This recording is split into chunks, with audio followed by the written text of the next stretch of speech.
સુરતમાં નાયબ મુખ્યમંત્રી હર્ષ સંઘવીના વિપક્ષ પર આકરા પ્રહાર। મારું નામ ન લે ત્યાં સુધી અમુક નેતાઓનો દિવસ ન ઉગે। અમુક નેતાઓ આખા દિવસમાં ઘણીવાર મારું નામ લે છે। એકને એક સીધા કરી દેવાનું મેં નક્કી કર્યું છે। લુખ્ખાઓનો વારો આવી ગયો, હવે બીજાનો વારો આવશે। ડેપ્યુટી સીએમ હર્ષ સંઘવી કે જેણે વિપક્ષ પર આકરા પ્રહાર કર્યા છે।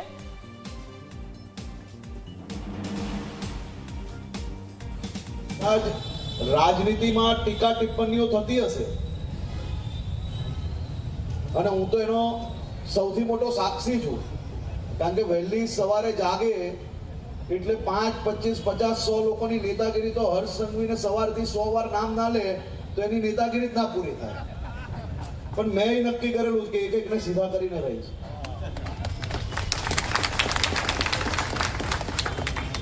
લુખ્ખા ટપોરીઓનો વારો લાગી ગયો, હવે બીજાનો વારો લાગશે, પણ લાગશે બધાનો।